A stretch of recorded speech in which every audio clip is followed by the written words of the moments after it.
자, 오늘은 이제 성경을 마태복음 21장 12절부터인데 35페이지 오늘 펴놓으시고 4절이죠. 12, 13, 18, 19 같이 읽겠습니다. 시작. 예수께서 성전에 들어가사 성전 안에서 매매하는 모든 사람들을 내쫓으시며 돈 바꾸는 사람들의 상과 비둘기 파는 사람들의 의자를 둘러 엎으시고 그들에게 이르시되 기록된 바 내 집은 기도하는 집이라 일컬음을 받으리라 하였거늘 너희는 강도의 소굴을 만드는도다 하시니라. 이른 아침에 성으로 들어오실 때에 시장하신지라 길가에서 한 무화과 나무를 보시고 그리로 가사 잎사귀밖에 아무것도 찾지 못하시고 나무에게 이르시되 이제부터 영원토록 네가 열매를 맺지 못하리라 하시니 무화과 나무가 곧 마른지라. 아멘. 성경 35페이지 마태복음 21장이죠. 일단 오늘 본문이 12절부터 22절까지인데 일단은 읽으면서 간략하게 요약 해설을 해드리겠습니다. 본문 구성은 첫 번째 순서가 18절, 19절이에요. 평행 본문인 마가복음 11장에 보면 그렇게 돼 있어요. 여기는 오늘 마태복음은 주제별로 그렇게 돼 있고 순서는 마가복음 11장에 돼 있는데 먼저 예수님께서 성에 들어가실 때에부터 시작이 돼요. 18절. 이른 아침에 이제 월요일이죠. 지금 예수님의 일주일 기간을 지금 21장부터 시작하는 거예요. 이른 아침에 성으로 들어오실 때 예루살렘 성입니다. 시장하신지라. 그러니까 한 새벽쯤이죠. 식사 못 하시고 지금 이른 아침에 새벽 미명 뭐 이런 정도쯤에 지금 예루살렘 성에 들어오시죠. 유하신 곳은 베단이니까 상당한 시간이 있으니까 들어오실 때에 시장하신지라. 오시다가 길가에서 한 무화과 나무를 보셨죠. 그래서 여기는 한 무화과 나무를 발견하시고 그리로 가사 무화과 나무로 가셔서 잎사귀밖에 아무것도 발견하지 못했다. 그러니까 유별나게 잎사귀가 풍성한 무화과 나무가 큼직한 게 하나 있는 거예요. 시장하시니까 가신 건 열매를 지금 따서 지금 시장길을 면하기 위해서 가는 거잖아요. 근데 잎사귀는 풍성한데 열매가 없는 거예요. 이르시되 이제부터 영원토록 네가 열매를 맺지 못하리라. 딱 여기까지 끊어야 돼요. 그런 사건 하시고 바로 이제 성전으로 12절로 들어가시는 거예요. 여러분 이 무화과 나무 비유 저주가 왜 나왔을까 궁금한 분도 계시겠죠. 지금 이 예루살렘, 유대인, 이스라엘의 상황은 정말 하나님 보시기에 예수님 보시기에 말씀 기준으로 볼 때에 정말 한탄할 수밖에 없는 상황이에요. 그 상황을 지금 오늘 21장이죠. 23장 한 장만 넘겨보면 37절에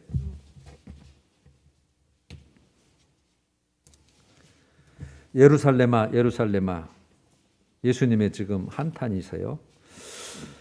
선지자들을 죽이고 네게 파송된 자들을 돌로 치는 자여 암탉이 그 새끼를 날개 아래에 모음같이 내가 네 자녀를 모리한 일이 몇 번이더냐. 그러니까 너희를 살려보려고 하나님 말씀 안에 살게 해서 복받게 하려고 내가 몇 번을 선지자를 보내서 이렇게 하더냐는 뜻이죠. 그러나 너희가 원하지 아니하였도다. 보라 너희 집이 저 예루살렘과 성전을 말해요. 황폐하여 버려진 바 되리라 해놓고 24장 2절에 보면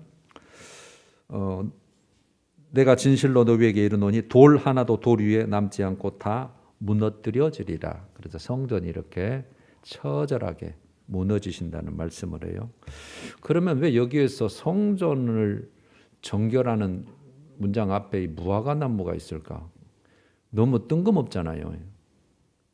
열매 없으면 말지. 그리고 또 저주해가지고 말라 죽게 만드시고. 여러분 깊은 뜻이 있어요.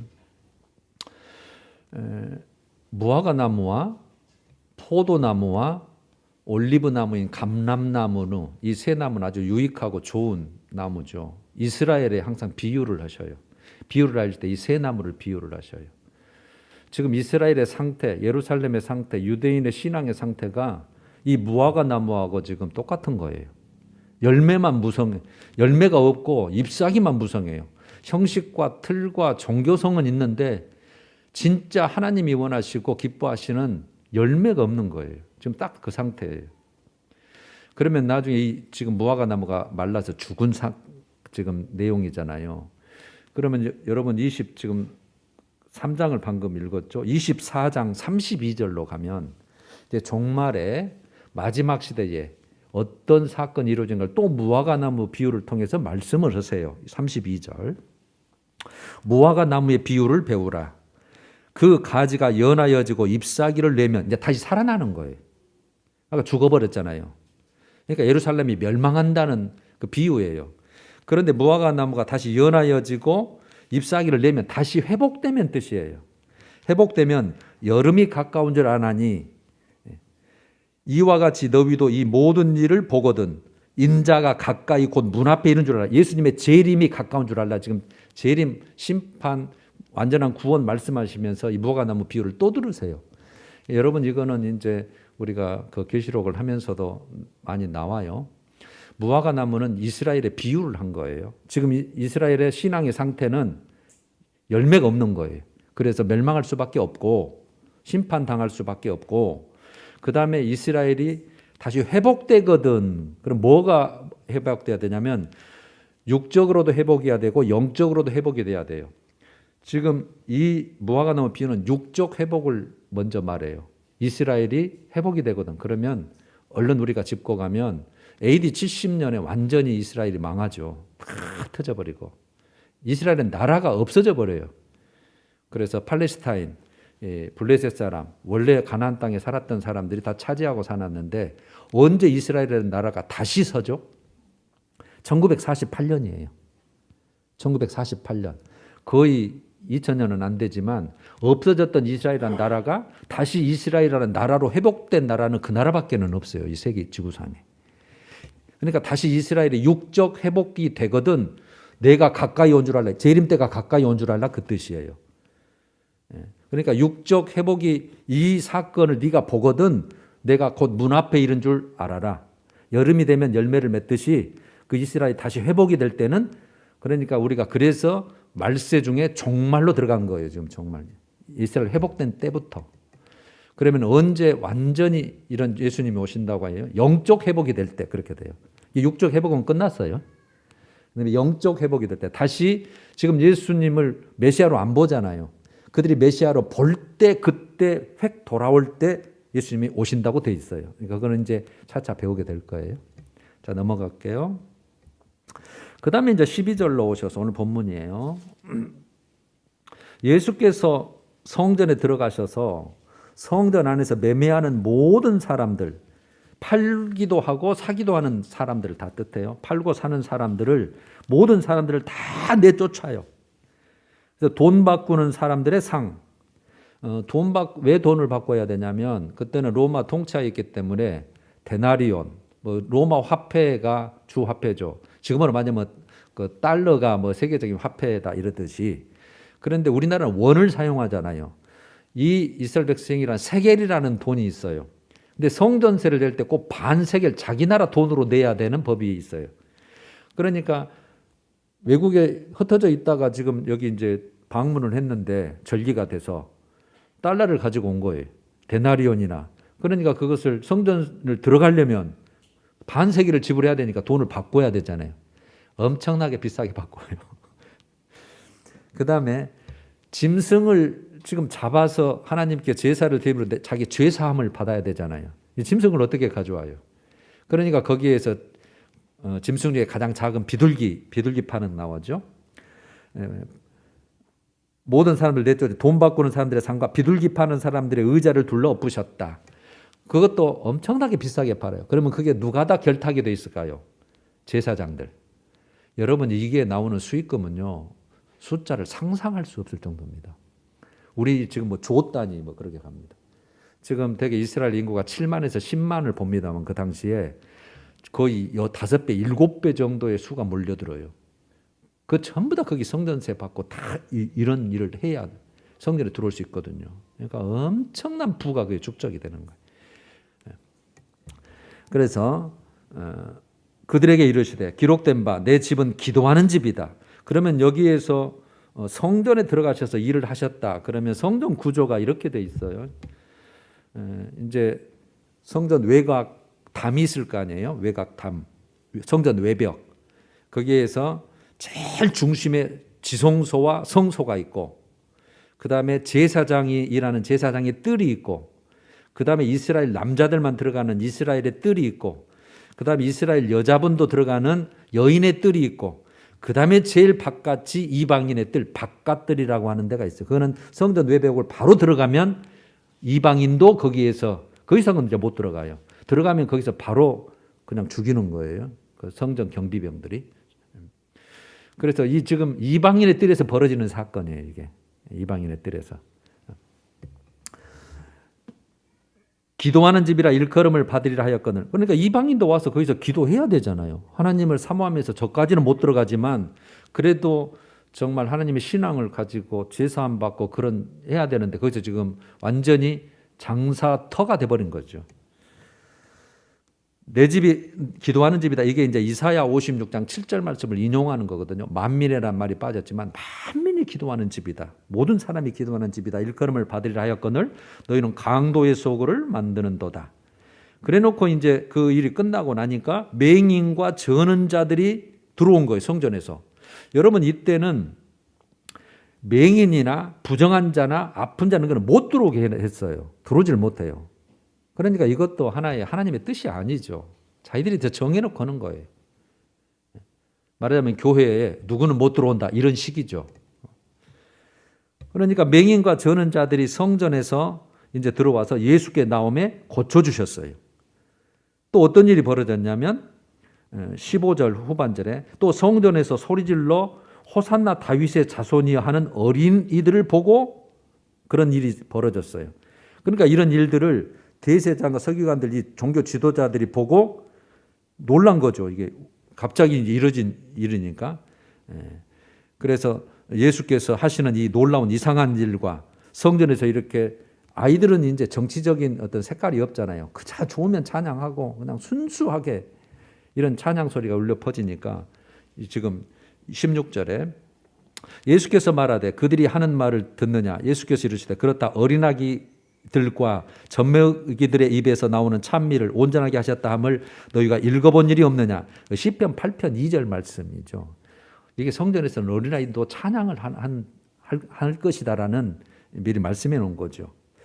여러분 이 사건이 있은 뒤에 그 다음에 베다니로 가서 주무시고 그 다음날 아침 일찍 오니까 무화과가 마른 거예요. 그러니까 20절 제자들이 보고 이상히 여겨 이르되 무화과 나무가 어찌하여 이렇게 곧 말랐습니까? 예수님께서 대답하시죠. 내가 진실로 너희에게 이르노니 만일 너희가 믿음이 있고 의심하지 아니하면 이 무화과 나무에게 된 이런 일만 할 뿐 아니라 이 산더러 들려 바다에 던져지라 하여도 될 것이요 너희가 기도할 때 무엇이든지 믿고 구하는 것은 다 받으리라 하시니라. 이 말씀을 하신 거예요. 여러분 이 강조점이 뭐예요? 믿음이 있고 의심하지 아니하면 믿고 구하는 것은. 그래서 핵심은 믿음이에요. 지금 이스라엘 백성과 모든 지금 상태는 실제로 하나님이 요구하시는 믿음이 없어요. 예수를 그리스도로 보지 않아요. 그리고 모든 율법을 행하는 것이나 모든 것을 볼 때도 자기 기준이에요. 습관, 장로의 전통, 유전 이거의 중심이지 실제 하나님의 뜻이 아니에요. 그러니까 믿음이 없는 거예요. 그러나 너희들이 믿음이 진정이 있다면 이런 일뿐 아니라 여기에 여러분 요한복음 14장 12절에 보면 믿는 자는 나를 믿는 자는 내가 하는 일도 할 것이요 또 그보다 더 큰 일도 하리라고 제자들에게 그 말을 해요. 누가 하는 거예요? 사람이 하는 거예요? 하나님이 하시겠다는 뜻이에요. 내가 하면 못할 것이 없다. 나는 창조자다. 능력자다. 말하자면 이스라엘을 살리기도 하고 주기도 하는 자다. 죽은 자를 살리기도 하시는 자고 정말 마른 막대기에서도 열매를 내고 할 수 있는 자다. 무슨 일이도 할 수 있다. 무엇이 핵심이라고요? 믿음이. 그 말씀하신 거예요. 자, 그래서 성전 지금 정화 후의 상황은 예수님이 기도하는 집이다. 그리고 병자를 고치신 거죠. 그리고 어린아이들의 찬양이 있죠. 이게 여러분 성전에서 이루어질 일이에요. 원래 말하자면 교회로 보자면 예배하고 기도하고 정말 찬양 감사하고 또 내 영과 혼과 육이 회복되고 치유돼야 되고 하나님이 다 하시는 거니까. 그 다음에 내가 거룩한 하나님을 만나고 죄 씻음을 받고 이런 기능이 이루어져야 되는데 예수님 당시에 성전을 보니까 이런 기능은 없고 완전히 그래서 이제 23장에 가면 서기관과 바리새인들에게 정말 화를 선포를 해버리죠. 독사의 새끼들아, 지옥 갈 자식들아 막 이렇게 부리죠. 여러분 성경은 너무 엄히해요. 날카로워요. 기면 기고 아니면 아니지 중간이 없어요. 네가 하나님의 자녀냐 마귀의 자녀냐 요한 1서는 그렇게 나가버리죠. 자 넘어갈게요. 여러분 그러면 성전의 기능을 여러분들 잘 이제 알고 계셔요. 어떻게 해야 성전이라고 말할 수 있느냐. 하나님의 임재예요. 하나님의 임재가 없으면 성전 아니에요. 건물이 아무리 화려해도 하나님의 임재가 없으면 하나님의 일하는 곳 역사가 없으면 그건 성전이 아니에요. 그 다음에 또 하나 중요한 기능이 뭐라겠죠? 죄사함의 기능이에요. 죄사함의 기능이 없으면 성전이 아니에요. 죄사함은 누가 해줘야 돼요? 하나님이 해주셔야 돼요. 그러면 하나님의 임재의 목적은 하나님이 그 택한 백성이 나오면 불러서 함께 하시고 그 다음에 하나님의 법으로 그분의 방법으로 다스리고 통치해서 결국은 그 심령의 하나님의 나라 또 그곳에 어떤 장소의 하나님의 나라 그런 것이 이루어지게 하는 것이 하나님의 임재 목적이거든요. 그래서 그곳에서 이 세상에서 유일하게 하는 게 성전이는 거예요. 지금 말하면 교회란 뜻이에요. 비유를 해보면. 여러분 그래서 성경에 성전의 유형이 4가지가 나와요. 첫 번째는 하늘 성전. 이게 진짜입니다. 진짜 성전입니다. 우리가 마지막에 가야 될 곳. 마지막에 부활의 몸으로 예수님처럼 함께 사는 곳. 그래서 계시록은 이것을 새 예루살렘 성 이렇게 나오죠. 새 예루살렘 성. 천국 그 자체. 그러니까 천국 그 자체, 새 예루살렘 성 자체가 성전이에요. 따로 성전이 없어요. 그 자체가 성전이에요. 그래서 나머지는 성경에 뭐라고 말하느냐? 그 땅에 있는 뭐 성전이나 우리 교회나 이런 것은 다 모형이다. 그림자에 불과하다. 형상에 불과하다. 그렇게 표현을 해놔요. 진짜는 어디다고요? 하늘 성전. 우리가 마지막에 가야 될 곳. 우리가 그걸 가기 위해서 지금 이 순간도 이렇게 하나님을 섬기고 예배하는 거예요. 두 번째는 예루살렘 성전이 있었잖아요. 이 땅 위에. 이스라엘 땅 위에 유대 땅 위에 실제로 예루살렘 성전이 있었잖아요. 저처음에는 회막, 그 다음에 성막, 그 다음에 움직이지 않는 건물로 지은 성전이 있었잖아요. 그러면 이 성전이 제1성전, 제2성전이 있었죠. 제1성전은 아브라함에게 독자 이삭을 번제로 드리라는 곳이 모리아산이거든요. 모리아산이 지금 그 성전산이에요. 그 위치에다가 솔로몬을 통해서 성전을 건축하게 하시죠. 그게 BC 960년에 완성을 시켜요. 다윗이 준비하고 아들 솔로몬이 그곳에 모리아산에다가 BC 960년에 완성해서 이제 그곳에서 하나님이 이스라엘 백성들을 만나시고 다스리고 통치하시는 거죠. 그런데 이 성전이 BC 586년 바벨론 느부갓네살 왕에게 침공을 받아서 철저하게 파괴돼 버립니다. 다 거기에 있는 그 기명들은 다 가져가 버리고. 그러니까 이제 성전이 없어져 버렸잖아요. 그래서 제2성전은 이 바벨론 포로에서 돌아온 스룹바벨, 1차 포로에 온 스룹바벨을 총독으로 세우죠. 지도자로. 그래서 성전 건축해라. 이제 고레스 왕을 통해서 하나님이 그렇게 다시 한번 세워서 나를 잘 섬겨라 해가지고 다시 세우게 되는데 BC 515년에 완성을 해요. 조그만하게 예전 솔로몬 성전보다 조그만하게 볼품없게 그래서 그걸 보고 통곡하고 울었다는 성경이 다 지금 나와요. 그러면 여러분 586년에 성전이 없어져서 파괴돼서 515년 딱 70년이에요. 그래서 70년 만에 너희가 돌아오리라. 성전 중심이에요. 그들은. 딱 70년 만에 다시 성전이 완성이 돼서 예배를 드릴 수 있게 되는 거예요. 그런데 이제 그 성전이 남아있죠. 제2성전, 수룹바벨 성전이라고 합니다. 거기에 이제 515년에서 쭉 와요. 예수님 오실 때까지. 그런데 볼품이 없잖아요. 그러니까 헤롯 왕 때, BC 20년, 예수님이 오시기 한 20년 전쯤에 헤롯 왕이 유대인의 환심을 사기 위해서 그걸 이제 보수하기 시작합니다. 그래서 헤롯 성전이라고는 안 해요. 수룹바벨 성전의 연장으로 보지. 그래서 그걸 확장을 해서 예수님 살아 계실 때, 돌아가실 때까지 계속 확장해 나가요. 그때가 46년 되었거늘 그런 이제 말이 나오죠. 근데 언제까지 확장을 하냐면 AD 64년까지 엄청나게 크게 그걸 확장하고 보수 공사를 하는데 크기가 450m, 300m 그렇게 큰 거예요. 그런데 여러분 이게 언제 파괴가 돼요? 6년 후에 AD 70년에 로마 티투스 장군에 의해서 또 철저하게 돌 하나도 남지 않고 다 무너져요. 불 지르니까 금이 다 녹아 들어가잖아요. 그 금 캘려고 돌 안에 다 드러내요. 그때 성도들이 안 뺏기려고 자기 금은부지 다 먹잖아요. 다 창자 갈라서 다 그거 꺼내갔어요. 다 이게 전쟁사 기록에 나와요. 이게 처절하게 하여튼 이스라엘 백성들이 핍박 환난을 받습니다. 그래서 여러분 제1성전과 제2성전이 철저히 이렇게 파괴된 이유가 뭐냐? 간단해요. 성경은. 우상 숭배와 이스라엘 백성의 타락이에요. 버려버린 거죠. 함께 있는 것을 하나님이 스스로 없애버린 거나 똑같은 거예요. 우상 숭배와 그들의 정말 신앙적인 타락. 그러면 지금 성지순례 가면 현재 모습이 남아있잖아요. 요거는 4세기 이후에 십자군 전쟁이나 그다음에 이스라엘권이 차지해가지고 그 보수하고 짓고 자기들 그 용도에 맞게 하는 게 지금 현재 모습이에요.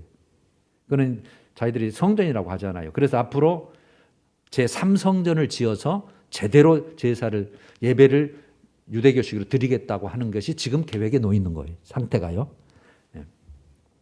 자, 그다음에 첫 번째는 하늘 성전, 그다음에 이 땅에 있던 예루살렘 성전. 세 번째는 이제 우리 신약 백성과 관계된 거예요. 예수님의 몸된 교회, 공동체예요. 교회라고 하는 것은 공동체, 건물이 아니라 그 공동체가 어느 건물에 필요하기 때문에 그 교회도 함께 그 거룩한 장소로 인정해 주는 거지. 실제는 공동체를 말해요. 교회라고 하면 예수 믿는 사람의 공동체. 예수님의 몸된 교회 공동체를 성전이라고 말할 수 있어요. 요거 똑같은 내용이 요한복음 2장에 나오거든요. 그럼 예수님이 다 성전 청결을 하셔요. 그러니까 지도자들이 나와서 이렇게 물어요. 네가 이런 일을 행하니, 예수에게 이런 일을 행하니 표적을 보이라. 네가 이런 권세가 어떤 권세로 이렇게 막 한 번도 없었던 일을 이렇게 지금 신성하게 모든 행사를 치르는데 네가 이렇게 난리를 치느냐 이거지. 네 표적을 보여라. 네가 어떤 권세로 이렇게 하는지. 네가 진짜 메시아인지. 그러니까 예수께서 대답하여 이르시되 19절에 너희가 이 성전을 헐라 내가 사흘 동안 일으키리라. 전혀 이해할 수 없는 말씀을 하시는 거죠. 이 성전을 헐어버려라. 내가 사흘 동안 내가 다시 일으키리라. 20절에 유대인들이 이르되 이 성전은 46년 동안 지었거늘. 그때 당시에 46년이 흐른 거죠. 계속 지금 보수 막 해가고 있으니까. 46년 동안 지었거늘 네가 3일 동안 일으키겠느냐? 21절에 예수님께서 꼭 이렇게 말씀했어요. 그러나 예수는 성전된 자기 육체를 가리켜 말씀하신 것이라. 성전된 자기 육체.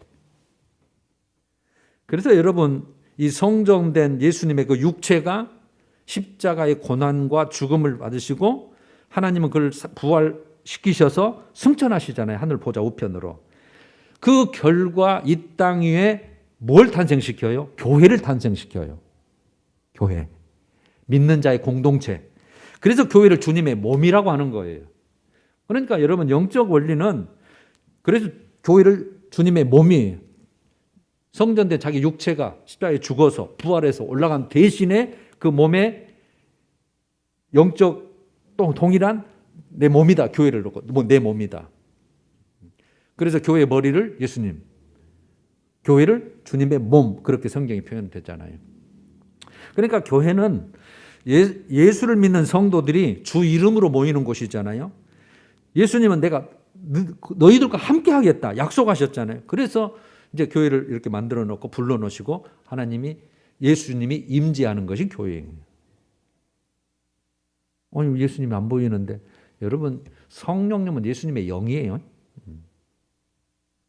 그다음에 이제 마지막 성도들의 몸이에요. 이게 중요한 거죠. 우리 한 사람 한 사람에 다 이제 관련되어 있으니까 성도들의 몸. 오늘 이제 이게 핵심인데 성도들의 몸. 그러니까 성령께서 내 안에 내 심령에 임재하시잖아요. 그래서 나를 주관하고 다스리시는 거처와 처소가 되기 때문에 성령은 분명하게 말을 해요, 여러분.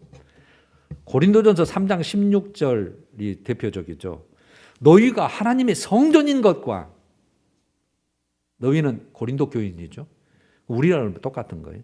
너희는 하나님의 성전인 것과 하나님의 성령이 너희 안에 계시는 것을 알지 못하느냐.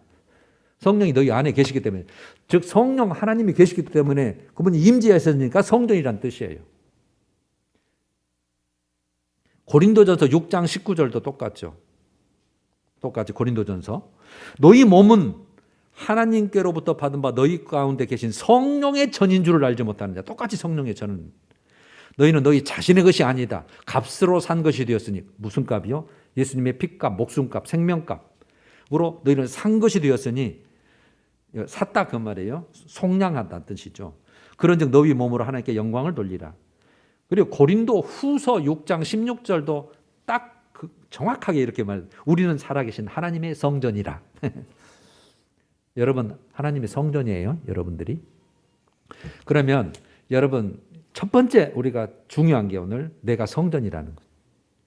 성령 하나님이 임하시는 예수의 영이 임하는 하나님의 영, 회개의 영, 진리의 영. 똑같은 분들이에요. 다 똑같은 표현이에요. 그러니까 내가 성전이구나. 이걸 첫 번째 아셔야 되고 그러면 여러분 성전에서 가장 중요한 게 뭘까요? 거룩함이에요. 거룩함. 그럼 오늘 왜 거룩해야 되는가만 오늘 아시면 되는 거예요. 이제.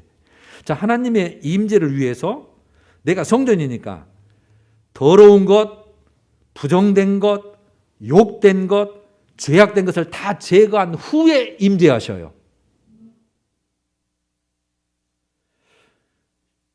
시내산에 임재하실 때, 구약 백성의 시내산에 임재하실 때는 시내산을 싹 불태워요.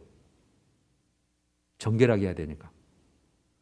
솔로몬 성전에 첫 번째 지어놓고 첫 번째 예배 드릴 때 임재하실 때는 불이 내려와서 번제물과 제물을 다 불사르고 구름으로 피했는데 영광 가운데 임재하셔요.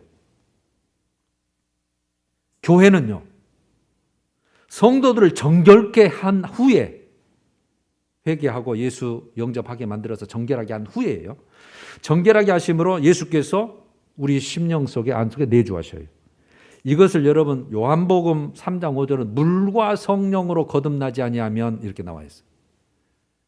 물은 말씀의 맥이고 성령은 불의 맥이에요. 그러니까 물 가지고 씻든지 불 가지고 태우든지 오늘 이따 찬송가가 그랬대요. 구약의 정결하게 방법은 물로 씻든지 불로 태우든지 하나의 그 그림자죠. 우리는 말씀과 성령으로 거룩해지는 거예요. 말씀을 믿고 성령이 임해서 우리가 성령이 임한 것은 거룩해진 거예요. 그러니까 여러분 때문에 고린도전서 3장 17절이 그래서 붙어 있어요. 우리는 성전이다 그랬으면서 3장 17절 우리는 더 중요해요. 누구든지 우리가 지금 성전이잖아요. 하나님의 성전을 더럽히면 그러니까 우리 한 사람 한 사람이 내 각자가 요건 성전인데 그 성전을 더럽히면 하나님이 그 사람을 멸하시리라. 이렇게. 하나님의 성전은 거룩하니 너희도 그러하니라. 너희도 거룩한 자예요. 그래서 하나님이 우리에게 요구하는 것이 거룩이에요. 그래서 여러분 하나님의 속성을 여러 가지 성경이 나오지만 항상 대표적으로 두 가지를 말씀드렸죠. 항상. 첫 번째 하나님은 사랑이시다. 사랑이니까 우리와 함께 하시죠. 우리를 부르신 거죠. 부르는 것 자체가 사랑이고. 하나는 거룩이에요. 그걸 다른 말로 공의. 그래서 공의라는 게 나오는 거예요. 거룩하기 때문에 심판할 수밖에 없어요. 거룩하기 때문에 죄는 사망을 줄 수밖에 없어요. 그분은 죄 하나만 있어도 이거는 안 돼요. 그분 앞에서는. 거룩하기. 완전 절대적 거룩이에요. 절대적 거룩. 하나님 자체가. 그러니까 우리가 거룩하지 않으면 그래서 안 되는 거예요. 이런 말씀이 레위기 19장 2절에 너희는 거룩하라. 이스라엘 백성에게. 이는 나 여호와 너희 하나님이 거룩함이니라. 레위기 20장 26절도 너희는 나에게 거룩할지어다. 이는 나 여호와가 거룩하고 내가 또 너희를 나의 소유로 삼으라고 해요. 소유예요. 우리가 지금 성령이 나를 소유로 삼고 있잖아요. 너는 값으로 산 거다. 내 거다. 그러는. 네 몸은 하나님께로부터 받은 거다. 똑같은 표현이에요. 너를 소유를 삼으려고 너희를 만민 중에서 구별했다. 불렀다는 거죠. 택하였다는. 베드로전서 1장 16절은 레위기 11장 45절을 인용을 하면서 이렇게 해요. 오직 너희를 부르신 거룩한 이처럼. 우리를 누가 불렀어요? 하나님 예수님이 불렀잖아요. 거룩하신 이라고 말했죠. 너희를 부르신 거룩한 이처럼 너희도 모든 행실에 거룩한 자가 되라. 기록되었으되 내가 거룩하니 너희도 거룩할지어다 하셨느니라. 그래서 여러분 우리 찬송가도 거룩 거룩 거룩 전능하신 주여. 그 다음에 천사들이 찬송할 때 계시록 전부 다 거룩하다 거룩하다 거룩하다. 첫 번째가 거룩이에요. 거룩입니다. 여러분 그래서 베드로전서 2장 9절에 보면 우리를 누구라고 표현하냐면 왕의 제사장들 그렇게 표현해요. 왕의 제사장들. 너는 왕 같으니라고 되는데 사실 왕의 제사장들이다. 왕이 누구예요? 하나님이 있죠. 하나님, 예수님, 성령님의 제사장들. 그리고 그의 소유된 백성이니 그렇게 나죠. 그의 소유된 백성이니. 그러니까 여러분 성전과 제사장은 무조건 거룩해야 돼요. 왜 그러냐면 아까 하나님이 거룩하기 때문에 그분의 소유이기 때문에 그분이 임재하셔야 되기 때문에 함께 하셔야 되기 때문에. 그래서 우리는 여러분 이미 거룩하게 됐어요. 예수 보혈의 피로 믿는 순간 본죄가 다 해결됐잖아요. 자범죄는 계속 짓지만 그래서 그걸 계속 해결해 나가야 되는 거죠. 거룩하게 되었고 그래서 거룩을 지키고 유지해야 될 우리는 선택된 사람들이에요. 계속 유지해야 돼요. 이제 지키고 유지해야 돼 거룩을. 그래서 거룩을 지키는 것이 하나님의 임재를 지키는 길이에요. 성령의 임재를 지키는 길이에요. 성령의 처소가 되기 위해서. 그래서 우상 숭배 같은 더러운 것이 들어오면 거하실 수가 없어요. 주님이 그래서 모른다 하고 부인하는 대상이 되는 거예요, 이게. 마태복음 7장 23절이나 25장 12절에 그런 게 나오죠. 그래서 너희는 성령을 소멸하지 말고가 데살로니가전서 5장 19절인데 성령을 소멸하지 말고. 우리가 소멸하는 게 아니에요. 그분이 떠나버리는 거죠. 인격자시니까. 그러면 여러분 간략하게 우리가 거룩하지 못하다면 딱 세 가지예요. 성경을 정리해 보면. 첫 번째, 하나님 즉 성령님의 임재가 떠나버려요. 우리는 모르고 있을 수 있는 거죠. 나는 교회를 부지런히 다니고 예배드리는데 성령님이 이미 떠나고 안 계셔버려요.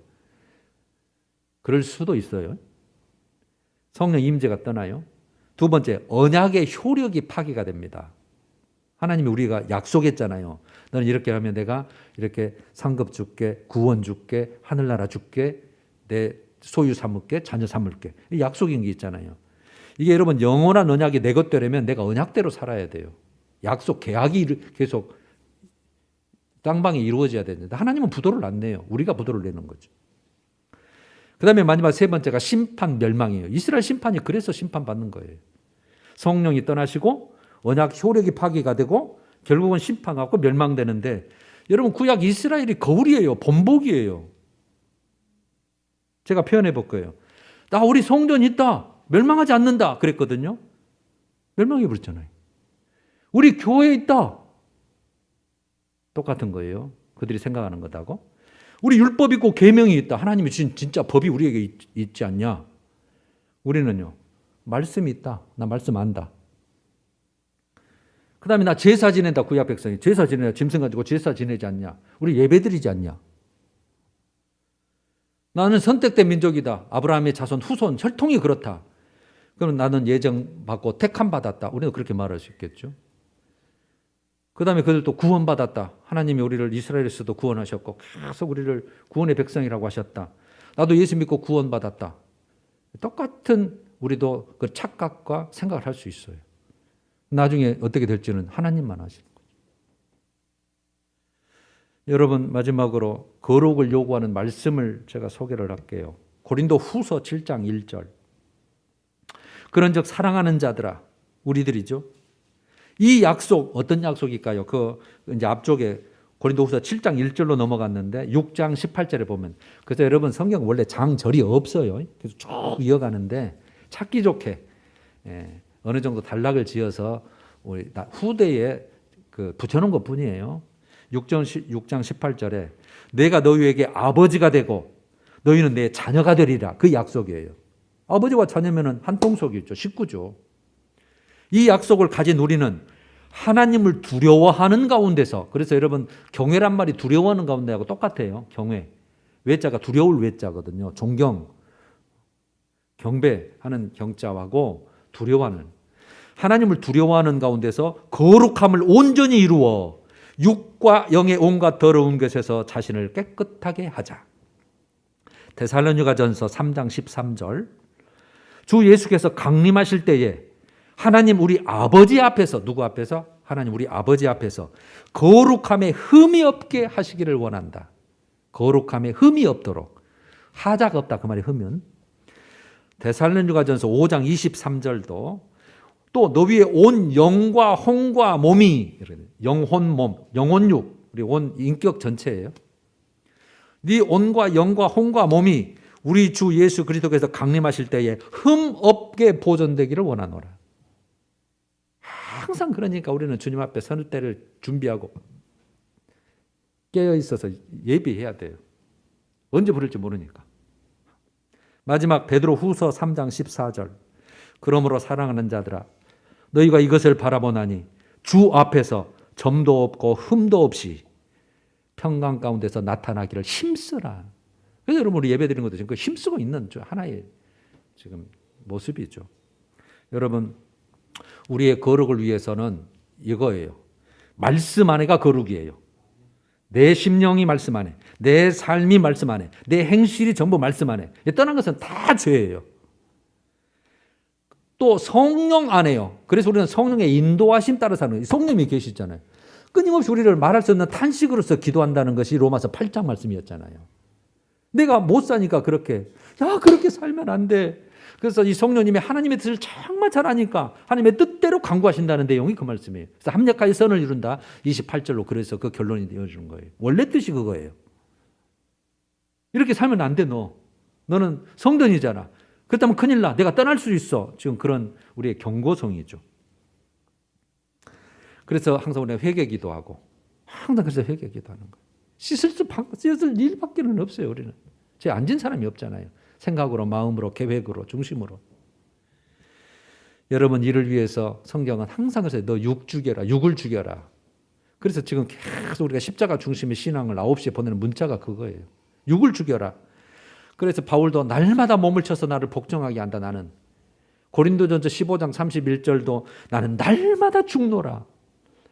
여러분 날마다 죽는 게 육적인 죽음을 말한 건 아니거든요. 날마다 죽으니까 내 모든 것을 영적으로 그 악한 것 모든 것을 날마다 죽는 모습. 대표적으로 저는 로마서 8장 12절에서 14절이에요. 여러분 8장 13절이 중심이니까 항상 제가 많이 썼던 성구예요. 형제들아 우리들입니다.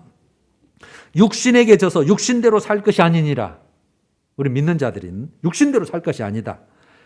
너희가 육신대로 살면 반드시 죽을 것이로되. 그래서 그 말씀이 있는 거예요. 이해가 되는 거예요. 이제 왜 내가 예수 믿는데 육신대로 살면 죽는다 그러지? 성령 떠나버리면 아무것도 아니죠. 나는 믿는다고 생각하고 있는데. 육신대로 살면 반드시 죽을 것이로되 영으로서 몸의 행실을 죽이면, 성령이죠. 성령으로서 몸의 행실을 죽이면, 내가 항상 육이 죽어가는 살리니 무릇 하나님의 영으로, 즉 성령으로 인도함을 받는 사람은 곧 하나님의 아들이라. 진짜 내 자녀다는 뜻이에요. 그래서 여러분 세상 것 버려야 돼요. 오직 하나님이 1순위, 우선순위, 최고 정말 중요하신 분. 그래서 밭에 감추인 보와 지극히 값진 진주 하나를 발견하며 모든 재산을 팔아서 모든 것에 그 이제 집중하고 거기에다 투자하고 내 영혼을 위해서 사는 거예요. 이게 여러분 신앙생활입니다. 여러분 그래서 우리 몸을 항상 거룩한 산제물로 드려라. 그래 로마서 12장 1절. 오늘 거룩한 산제물 요 에세이에도 나왔죠. 자, 오늘 핵심이에요. 하나님은 절대적 거룩입니다. 일단은 이거는 뭐 하나님 속성이 그러니까 어쩔 수 없잖아요. 내가 누구라고요? 하나님의 성전이라고. 그러니까 거룩을 지켜야 돼요. 이거예요. 오늘 여러분 그거 말하시면 내가 성전이구나. 하나님은 거룩하시니까 나한테 거룩을 요구하셨구나. 내가 거룩해야 되겠구나. 내가 할 수 있는 것은 항상 회개하고 말씀과 성령 안에서 따라서 사는데 그렇게 못 살게 하는 육, 이 사단과 어둠의 권세가 항상 육을 통해서 그걸 떨어지게 만들고 하나님의 복을 유산시키고 나니까 내가 어떻게 이기냐. 하나님 그래서 의지하고 바라보고 도와달라고 그러고 항상 그렇게 사모하는 심령으로 사는 거예요. 할렐루야. 다음 주가 21일인데 여러분 지금 이거 됐다 저거 됐다 헷갈리시지만 처음이니까 일단 한번 들어놓으면 괜찮아요. 계시록 15장을 할 것이고 그 다음에는 28일이 성례주일이에요. 그 고난주간. 그래서 예수 그리스도와 십자가에 대해서 나누고 그 다음에 4월 4일이 부활주일이니까 부활에 대해서 나눠야 되겠네요. 할렐루야. 찬양하십시다. 274장 나 행한 것 죄뿐이니 274장 나 행한 것 죄뿐이 1, 2절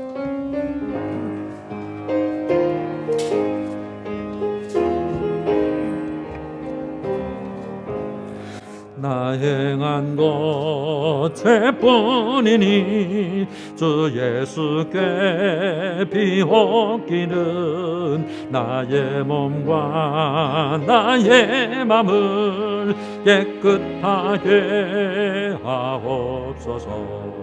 물 가지고 날 씻든지 불 가지고 태우든지 내 안과 밖 바다 그 산 내 모든 죄 멸하소서.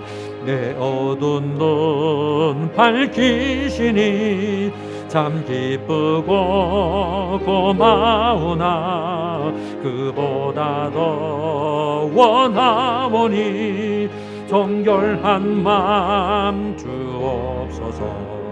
물 가지고 날 씻든지 불 가지고 태우든지 내 안과 밖 바다 그 산 내 모든 죄 멸하한 주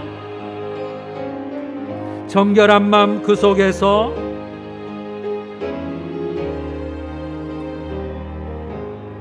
정결한 마음 그 속에서 신령한 빛 비치오니 이러한 마음 나 얻으면 눈까지도 물 가지고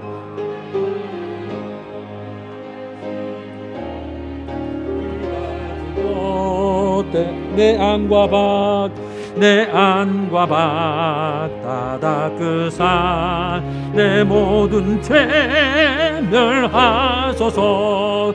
못된 행실 다 고치고 악한 생각 다 버려도 주 앞에서 정결타고 자랑치는 못하리라. 물 가지고 날 씻든지 불 가지고 태우든지 내 안과 밖 바다 그 산 내 모든 죄 멸하소서.